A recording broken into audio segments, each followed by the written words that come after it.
বন্ধুরা, আমি যে বিষয়টা নিয়ে আপনাদের সামনে এখন কথা বলবো সেটি হলো পূর্ণত্ববাদ কিভাবে আত্মবাদ এবং পরত্ববাদের মধ্যে সমন্বয় সাধন করে।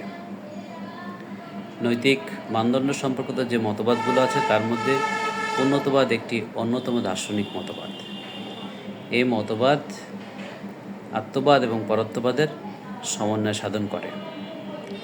পূর্ণত্ববাদ যে মতবাদটি সেটি হলো আত্মোপলব্ধি বা পূর্ণতা সম্পর্কিত বিষয় নিয়ে আলোচনা করে।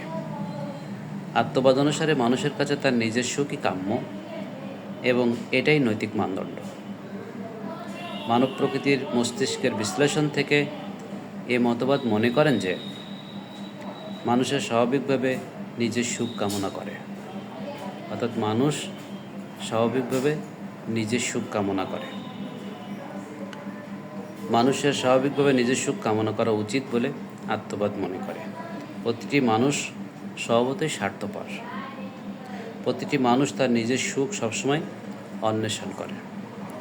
আত্মোৎসর্গের মনোভাব, পরোপকারের প্রবণতা, বদন্যতা, বন্ধুত্ব ইত্যাদি তার নিজের স্বার্থকে সংরক্ষণের হাতিয়ার হিসেবেই প্রয়োগ করে। অর্থাৎ পরের উপকার যেটা আমরা পরোক্ষবাদে পাই, সেটিও আত্মবাদ মনে করে যে নিজের স্বার্থের জন্য পরের উপকার করা। অর্থাৎ আত্মবাদ সম্পূর্ণ নিজেকে বা নিজের সুখকেই চিন্তা করেন। এপিকিউরিয়াস, হবস, মেন্ডেলিভীয় প্রমুখ এই দার্শনিকরা ছিলেন আত্মবাদী প্রবক্তা।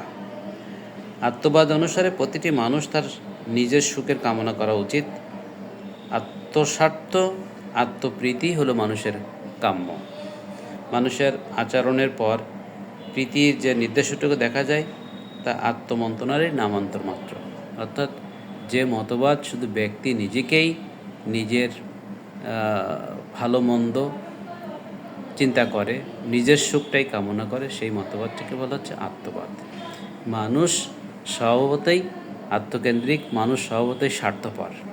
মানুষ তার নিজের স্বার্থে অন্যের উপকারও করে, এই মতবাদটিকে বলা হচ্ছে আত্মবাদ। অর্থাৎ সব ক্ষেত্রেই ব্যক্তি তার নিজের সুখ কামনা করে, ব্যক্তি তার নিজের পরিতৃপ্তি কামনা করে।